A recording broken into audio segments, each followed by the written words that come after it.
So folks, walking around out here, north side of Las Vegas. Well, actually a good ways out of Las Vegas. Got any New Vegas, Fallout New Vegas fans? Did I lock my door? Hope I didn't. I did. Hold on, I'm getting there in a second. I was gonna try to do a video out of the truck because Jesus,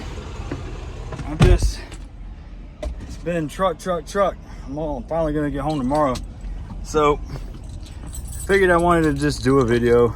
I'll go ahead and do this video. I mean, I got an hour to kill before WWE Elimination Chamber.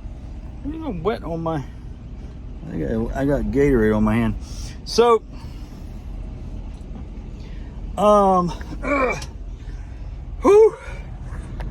I wanted to talk. I got to thinking, I've said a few times, I'm so short. I've said a few times about how I was going to make a video on, is my hair okay now? Finally good hair. Look at that, sexy man. Not really. I had to put a hat on because the wind was making my hair crazy. All right, so I just took a shower. Shut up. So I wanted to make a video on like how my marriage actually just like failed, and the things that I did wrong in that relationship that caused it to fail, and how I probably should have never been married in the first place. But anyway, here's why. But also how really almost I'll get to it later. So people pleasing was actually the problem that manifested a lot of other problems in this relationship. What time is it? 10% battery remaining. All right, I'll charge it. I will charge you, thing. So I don't know why I've had like people pleaser behavior. I know it supposedly comes from a whole bunch of different things, usually from stuff in childhood. I don't know. I had a pretty good childhood, so I don't understand where the people pleaser behavior came from. But I wasn't really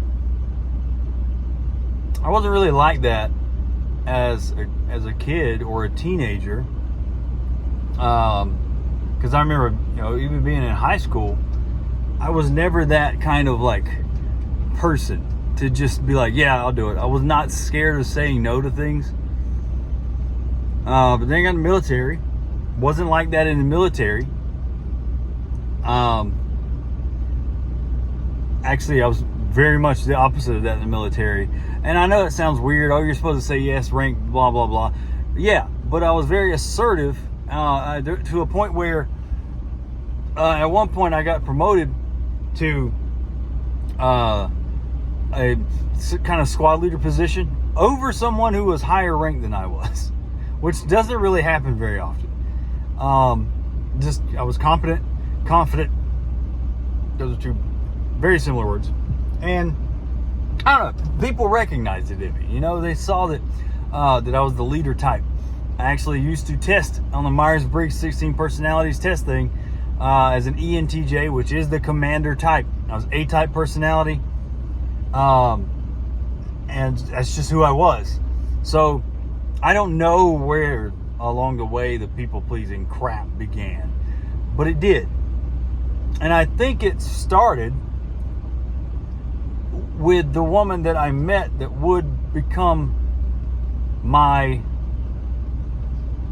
wife eventually. But the thing is, maybe it didn't. I don't know. Because before I met her for a few years, my brother, my little half brother, lived with me.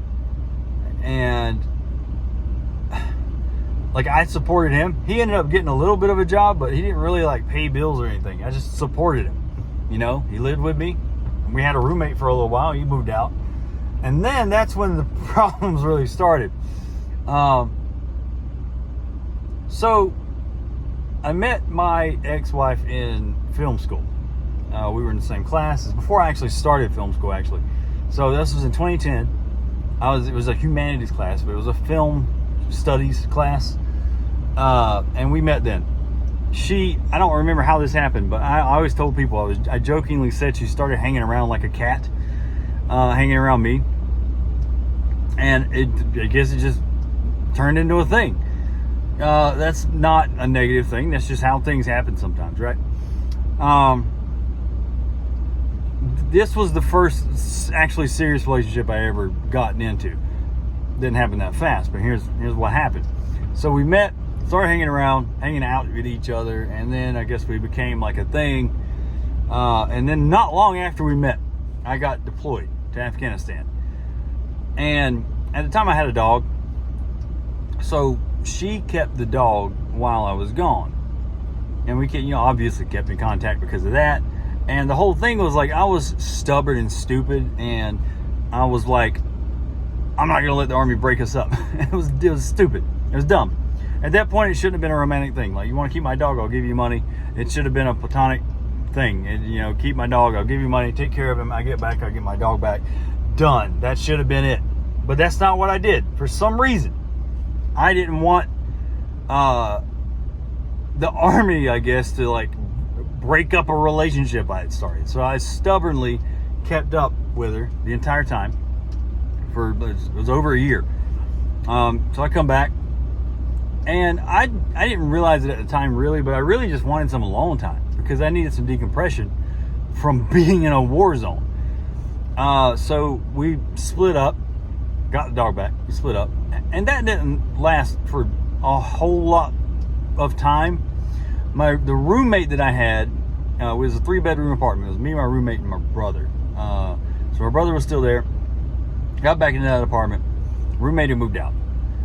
Something came along to where my ex-wife she needed a new apartment or something like that, and I was like, well, we have an extra room. This was dumb. This is a recurring thing with me when I was younger. Dumb. Just letting people use me, really, allowing people to mooch. So she needed an apartment, and I was like, all right, well, we got an extra room, and the apartment's already paid for pretty much. Like, you can move in here, I guess. So then, of course, we started dating again. Now, a lot of the problems didn't really start till we like actually lived together, just me and her.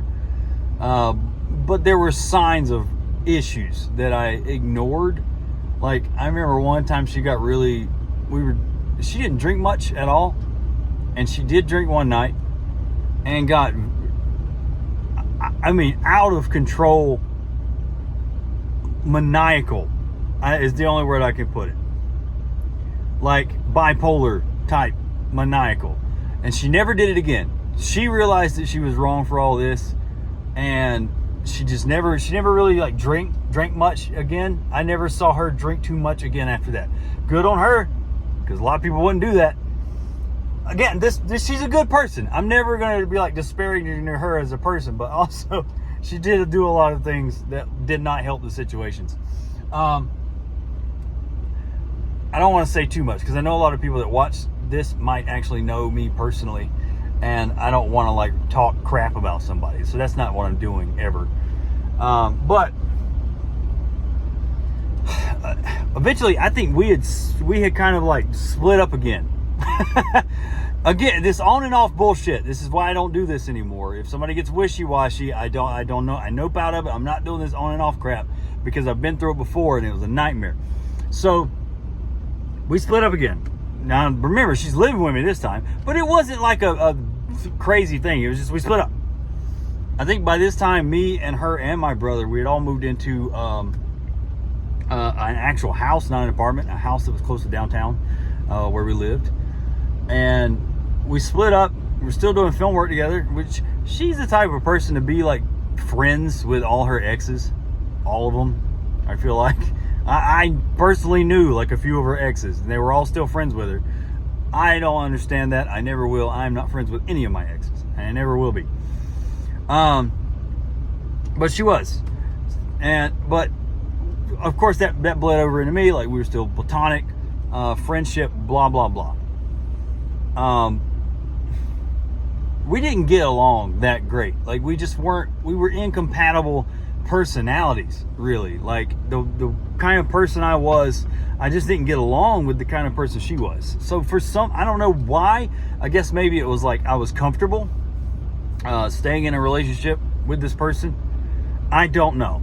I think it was just being comfortable. Didn't want to be alone. You know, that was part of it. Scared to be alone. This will all change later. And eventually, we did some like film stuff. Met some new people, and she. I don't want to put too much business out here, but we'll say she did something with somebody else that made me really jealous. This is while we were split up. You know that whole Friends thing? Ross and Rachel, we were on a break. Like, it was that, except I didn't do it. She did. It was the other way around. And for some reason, you know, I shouldn't have been jealous about this. I should have been like, we're already broken up. Whatever. But no, it made me jealous. And this was a problem I had back then. And I did the dumbest thing I've ever done. And in a moment of jealousy, I remember I sent her a message. I didn't even tell her in person. I think I love you. It was the dumbest thing I've ever said. It's stupid. It was dumb because that was a lie. I lied to myself about it. I didn't. I was not in love. I was jealous and childish and immature. So I said that. Of course, she stopped doing whatever she was doing with that guy. And we got back together. Now, I don't want to put too much business out there. So I'm saying what she did wasn't wrong. What I did was wrong, actually. But maybe it should have been like a little bit of a level of respect. I don't know. We're two different kinds of people. Like I said, we didn't get along in that aspect. She was also way more liberal and feminist than I ever would be. So that was another thing we didn't get along about. But again, not really a slight on her. We're just different. Really different. So we got together, and eventually I remember like telling my brother something along the lines like, you gotta work, or like, no, what it was me and my ex-wife were, you know, we were a thing again, and we wanted to live just us. We wanted it to just be us. At least this is how I remember. I've forgotten a lot. It's been a while. I mean, this is over 10 years ago. So we wanted it to just be us. And so we all moved out separately. But here's the weird fucking thing.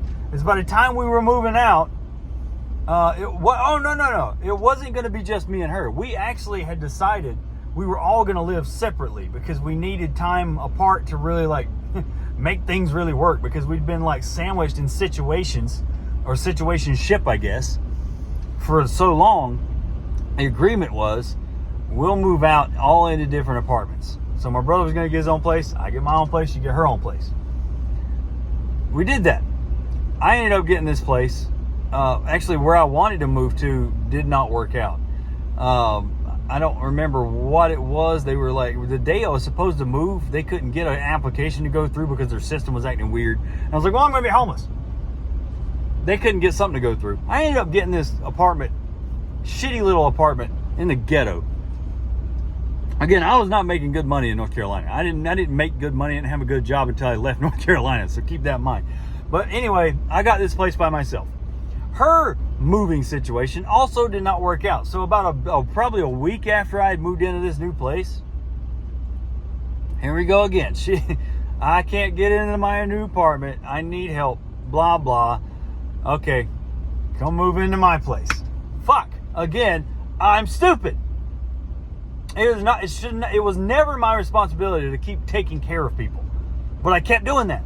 I kept doing it. Yes, I'll help. Yes, I'll help. She moves in. Eventually, now this was not a safe place that we had moved into. Cars got broken into. We had these crazy neighbors. So we didn't stay there very long. We ended up moving to a different apartment that wasn't, bad. It wasn't in a great area of town, but we did move to that apartment. And then, so now we're living together again. Plans didn't go through. let me remember right. So we were there. I'm not going to go through a bunch of arguments and whatnot. Like I said, all of this came down to me not saying no to anything, and I have specific examples. But eventually, we ended up, I ended up going to actual film school. Yeah, okay. So I was going to actual film school. Did that. Did a lot of film work. I got pretty popular in town as a filmmaker. Now, since we met in film school, she had her own ideas about stuff she wanted to do, and we did do some stuff. But I feel like she started to get some resentment of me because I was really good at what I did, and I started getting a reputation around there as like a really good filmmaker. Everybody wanted to work with me, and I was like a mini celebrity in North Carolina. And I feel like she started to get a little resentful because she wanted to do her stuff too. And I tried. It's like, let's do your thing. And she never would make moves to actually get things done.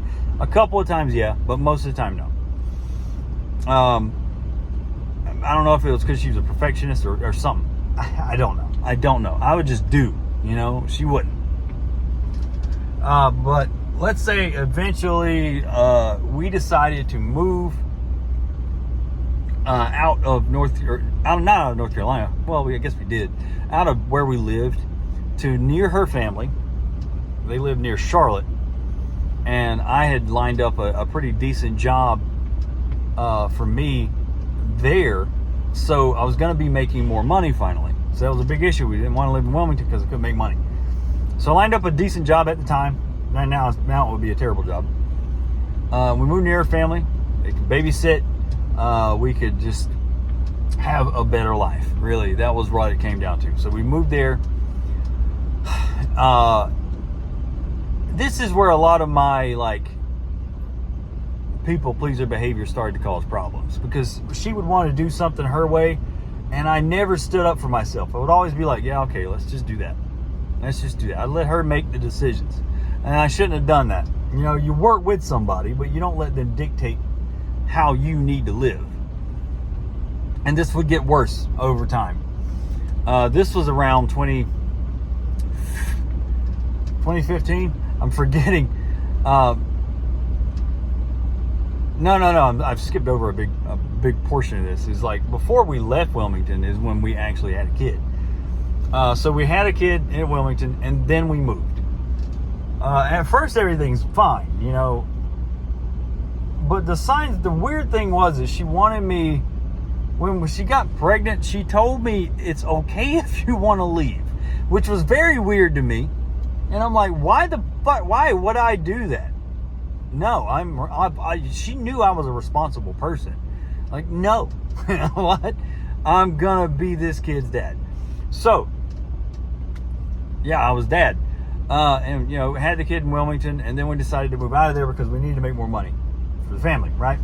So we moved out near Charlotte, near her family, so we could have a babysitter and things like that. While we were there, we were only there for about a year.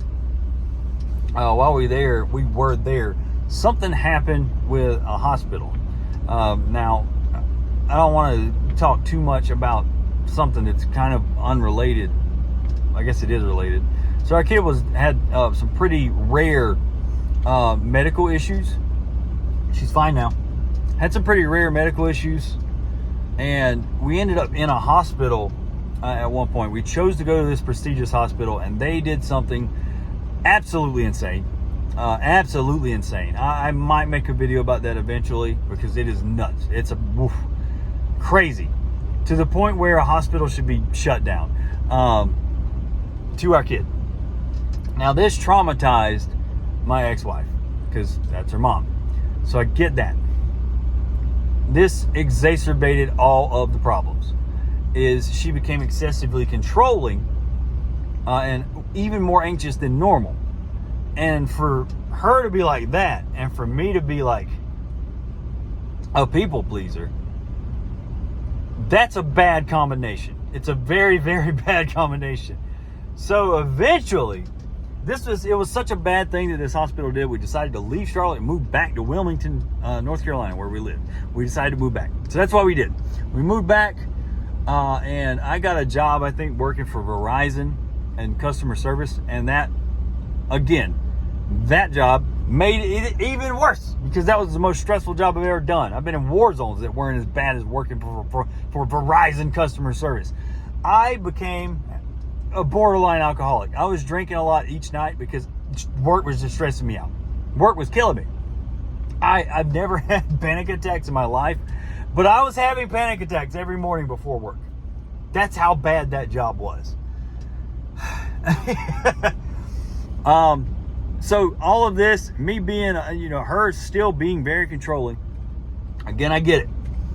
And me not, and letting her walk all over me, never put my foot down and saying I'm not doing that. It just got worse and worse. Now, I came to a point one day, I made it through one holiday season at Verizon, and I came in January 2nd of whatever year it was. I think it was 2016. The first 3 people that called in were screaming and yelling at me. And I remember I cursed one of them out. I got in trouble for that. And another one I hung up on. That's the one the Verizon called me in and said, look, we get why you did this. Why you would hang up, because this person was being very abusive and you weren't tolerating it. And I was like, yeah, I'm tired. I'm not doing that. So they said, now this is very bad on us. So we'll give you the chance to resign and you won't be fired. Or we had to send it up and you'll probably get fired for it. And I'm like, okay, I quit. And I walked out. I left Verizon. No problem. This job was bad for my health. Right after that is when I decided to become a trucker. That's what put me in this job. And, oh God, thank God. This job is actually, it got me out of poverty. So again, we're still together. In 2018 is when all this happened. So 2018, at some point in 2018, I'm driving trucks. I'm on the road. The first couple years you drive trucks, you're always on the road. So I was on the road, and a hurricane comes through. And I remember it forced her to have to move. I don't even remember if I was there to help her move or not. I think I might have been on the road. No, the first time. This happened twice. The first time I was there, so I helped her move right after hurricane hit because it caused some issues, and we moved. So we moved to a place that was actually closer to downtown. It's actually a pretty good area, and we got this house there. And everything's more or less going okay at this point because I was making decent money. I was less stressed out, and due to that, she actually was working with me a lot better and not being as controlling. So everything's kind of hunky-dory for most of 2018. 2019 rolls around, or whatever year this was. I know it was before COVID happened, so beginning of 2020, I know that. Another hurricane hits, and this time I'm on the road. I wasn't able to get back into town. I was on the road, and she was forced to evacuate the area because where Wilmington was, it floods really bad. The hurricanes can get really bad. The hurricane's terrible there. She's forced to evacuate. I was on the road. She took with her what she could, a little bit of stuff, my old keepsakes, my mementos and awards and things like that. That was about it. That's all she could take with her. So she and my daughter, or our daughter, and whatever she could take with her, evacuated. A tree fell in the house while we were gone, and it got rained in. Mushrooms were growing out of the ceilings and the walls. That's how bad it was. The mold was insane. We couldn't get back in there for another week or so. Remember, I'm still on the road. She's on her own. I was trying to coordinate with people in town. I'm like, hey, can you help her do this? Can you help her do that? Can you help her do this? Now, before all this happened, we had several talks about moving the hell out of Wilmington, North Carolina, and moving out west. We specifically had picked either Austin, Texas, or Tucson, Arizona. And we had agreed we're going to do that. Now, there were several times, well, multiple times, not several, but multiple times where we had the chance to do it and she just wouldn't do it. She was terrified of like new situations because again, she was an anxious person and this hospital thing had made it worse. But I would go along with it, I'll try to make it work. I'm trying to be a good dad, be a good husband, be a good person. So this hurricane happens, the second hurricane happens. Tree falls in the house, mold destroys most of the stuff we had. It had also gotten looted like 3 times. We had friends checking on the house. We lost pretty much everything. Like 95% of our crap we lost. It was gone. I even lost a 12 gauge shotgun and a 22 rifle that my grandpa had given me before he died. So that was pretty much the last straw for me. I was like, we're fucking moving. We're leaving this place. I'm sick of not having money. I'm sick of every time I get a little bit of money, it gets taken away by a hurricane, and we have to move and spend all our money moving, or we had to buy a new vehicle. We had a couple of vehicles that got destroyed by floods. Like, it's always something. I was sick of that area. Sick of it. And I had gotten to a place where I was just over everything. So she agreed. But then she picked another apartment. The people that own that house gave us another apartment to move into. She did that. And this was the beginning of the end, because I was on the road a week at a time, and I'd come back on the weekends. And I would come back on the weekends to an environment that I felt like I wasn't fitting into anymore, because her controlling behavior had started to come back. And again, I wasn't putting my foot down and saying no or setting boundaries. I was people pleasing. It was to a point where I was relegated. Like, if I wanted to relax, I would do all my fatherly duties. I was putting the kid to bed. I was putting my kid to, I was changing diapers, washing the dishes. I was doing everything I could. But this was also a very cluttered home, and I would come home and try to clean, and she would like chastise me for it. And I'm like, I just want a clean environment. I'm cleaning. I'm not asking you to do anything. I'm doing it. Just let me do it. But again, it was me being a people pleaser, not standing up for myself. There was a point where I was in this back room. It was an extra room we had. That was where all the junk was.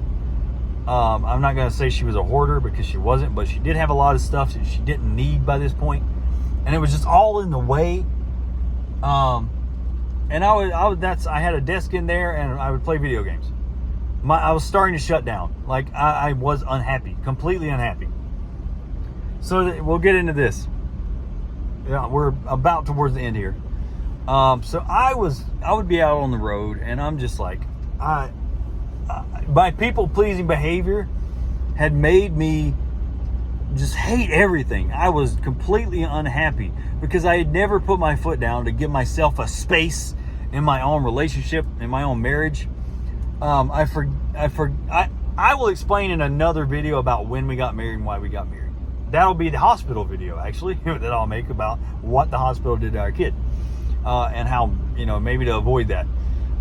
Because that's a whole ordeal. I don't want to spend too much time on it. But we did get married during the hospital thing. All right. I forgot to mention that. But we were married, yeah. My people-pleasing behavior, again, it had got me to a point where I was just really unhappy.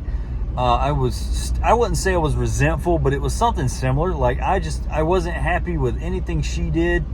And I knew that I was unhappy because I wasn't standing up for myself. But I didn't know how to. I had gotten so far, and I was so off in the deep end of it that I didn't know what to do. And I remember being on the road. I don't remember where I was. I was only working in the Southeast, usually Florida or something at this time. I remember being on the road and thinking to myself, this is big. I didn't care if I died. Like, I was just apathetic about everything. Like, I didn't feel welcome in my home. I didn't feel like I was a part of my family's life, really. I was working alone, which, I was mostly fine with that. I was making okay money. But I really felt unwanted. And I would bring that up, and it was just dismissed. I felt like I had no agency in my own life. I was just stuck in a dead-end relationship that I didn't feel like I was appreciated, and I don't know. It was a lot, okay? I know a lot of men I don't even have to explain it. A lot of men will hear me say that, and they'll be like, hey, get it 100% because you've been there. And I didn't care if I died. I did not care. Like, I could run off the road, get in a car wreck, roll a truck, I don't know, blow up. Somebody shoot me, a comet fall out of the sky and hit me. I don't care. But I would never take my own life. But I didn't care. And it was at this point I realized I need to make a change. I got to do something different. I have to do something different. And I remember the thing that set me off was, again, I was making okay money, but it was not being managed very well by my ex-wife. She had control of finances too. Not control, but we had a bank account shared, and she would usually typically pay the bills and things like that because, she was home. I wasn't. I was working. And there were times I'd be out on the road, and she was really bad about having subscription boxes. So she would have a subscription box, like $50. We would have $50 in the bank, and then boom, $50 gets taken out of the bank. Now I'm going to get hit with overdraft fees, and I'm on the road trying to figure out how to eat. That sounds stressful, right? Yeah, that happened a lot. And that was ultimately what set me off. I was like, I'm done. You don't know how to cancel these damn things. I've told you over and over. This is when I was finally starting to put my foot down. Like, you're going to stop this. You're going to cancel this shit because it is driving me nuts. I'm out on the road. I can't freaking eat, because you don't know how to manage money. And this was the first time I ever really stood up for myself and told her no. Said, you're not doing this. You're going to do it this way.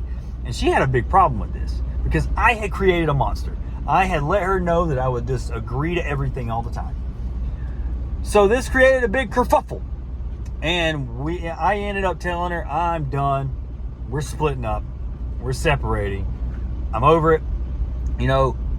This hurricane business, I want to get out of there. You never want to leave. You don't want to leave North Carolina. We keep losing all our money to hurricanes. You don't know how to manage money. I was just over it. But again, I had dug this hole for myself. I dug that hole for myself. Eventually, yeah, we separated. And then I switched jobs because I knew I was going to move. And I've always been that guy. Like, I didn't want to leave my kids' life. Because I had never met my dad. He disappeared. Like, I never met him. I don't know him. So I didn't want to be like that. But all this stuff that happened to me, really, it was like I needed to get out of the Southeast because I couldn't find work. I couldn't find enough money because things were starting to get really expensive again. Or then, it's crazy now, but that's when it started to get expensive. It's like, I need to make more money. That's part of why we decided to move out of the region. It was either north or west. So I knew I had to go. That's the only way I was going to make enough money to support anybody. But we were separated, and I moved to Pennsylvania. Immediately doubled my income once I got into Pennsylvania. And we set up a divorce. But now North Carolina is a little bit weird. Like, you have to be separated for a full year before you can actually even file for divorce. So we had to wait. But I had moved to Pennsylvania by then. Now, when I got into Pennsylvania, that's when I got into this relationship with the girl with BPD that I talked about in a past video. That was also stupid of me. I should have stayed single and not worried about other freaking women, because that was 2 more years I wasted in my life. But that's besides the point here. Anyway, we got divorced, and then I got the BPD girl. That relationship ended. Because again, that whole relationship, I allowed all that to go on because of people-pleasing behavior. And that could have ruined my life. Like, that's a kind of person that could ruin your life. Thankfully, I got out kind of lucky with that. And then I went to therapy. After all that, I finally went into therapy full-time for I think it was a couple months. I did it through BetterHelp because I was on the road still. And at first, I talked to a male therapist. We still hadn't outlined the fact that people pleasing was a problem yet. But I was talking to a male therapist, and he's the one that kind of let me know, you didn't really do anything wrong in the BPD relationship. That was her. So you tried to do everything right. She just wasn't allowing it. That's normal for BPD relationships. Okay, cool. So I'm talking to that guy. Also, I wanted to talk to a female therapist. So I chose to switch to a female therapist to get a different perspective. And she pretty much affirmed the same thing as the other therapist. But we got to talk about more about how, my marriage and, and why I got into situations like that twice in a row. And that's when it was pointed out, like, that was people-pleasing behavior. That's what got you into this. People-pleasing, supporting my little brother, no questions asked, and then supporting the woman that would become my ex-wife, multiple chances to get out of that, and I didn't. I allowed it to happen over and over and over.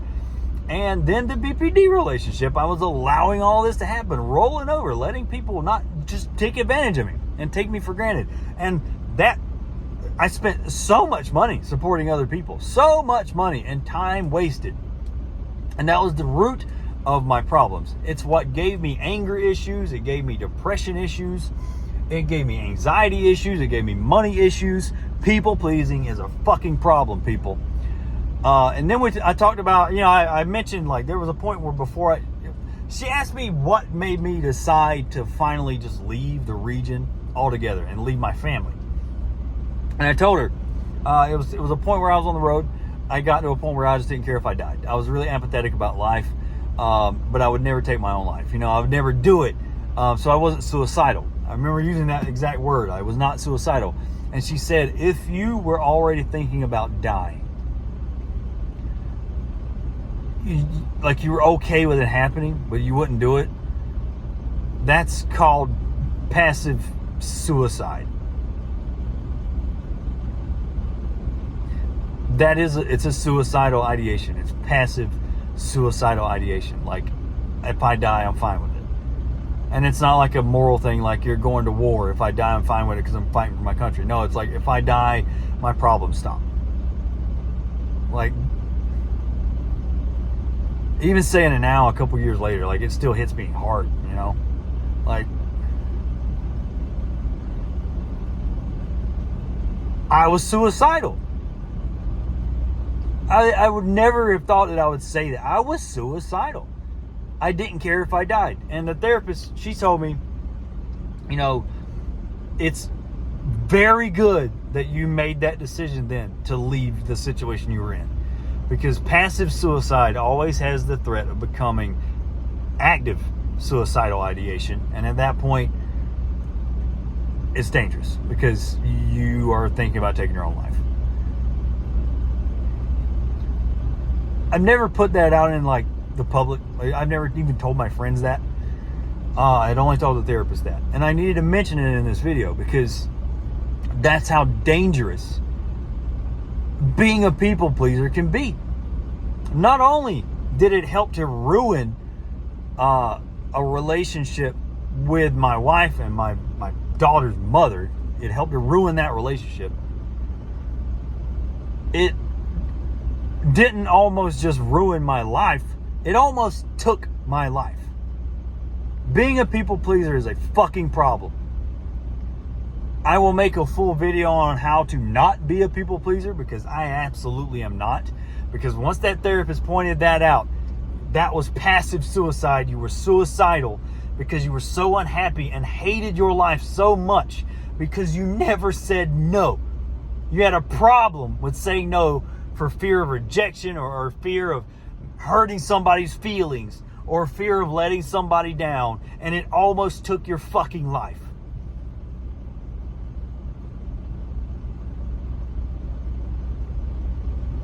That shit's scary. I've never felt like that again since then.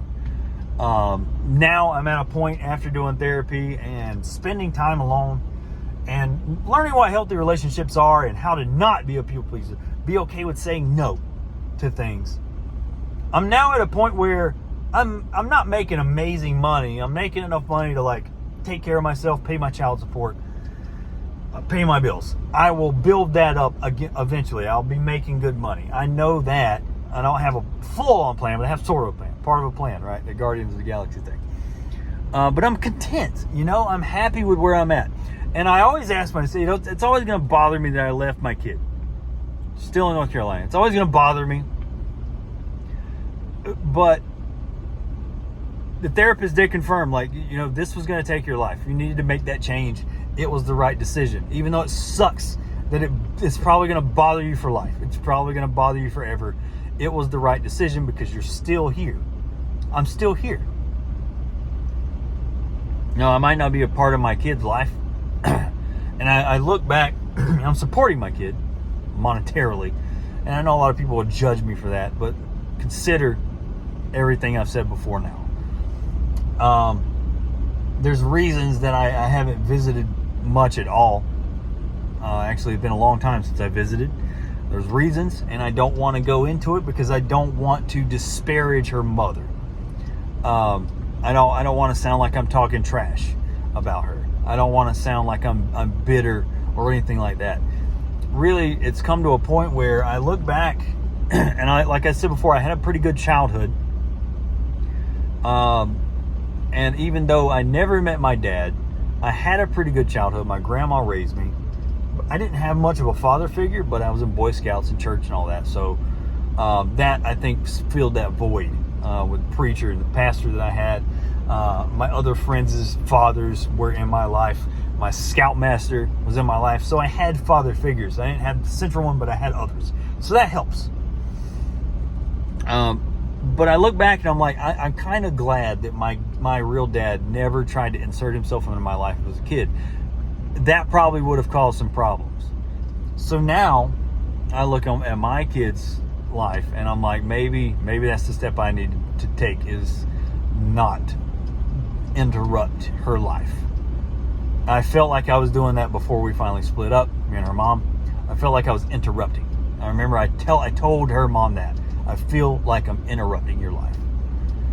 And I still feel like that. And that's part of why I haven't written the visit. It's part of it.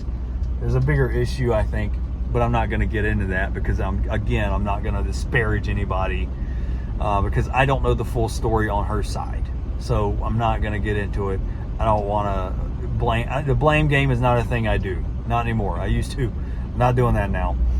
But yeah, that is how being a people pleaser ruined my relationship with my mother's mom and my ex-wife, and put me into a dangerous relationship with someone that had BPD, and it almost took my life.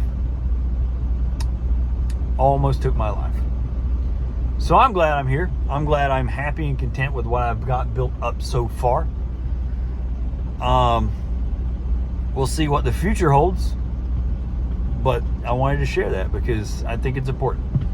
It is time to go get me some food and watch WWE Elimination Chamber. So, if you sat here for all this time, thank you. I know this is a long-ass video. I didn't want it to be this long, but it is. I'm getting short. I'm time to get me some food. Y'all have a good one.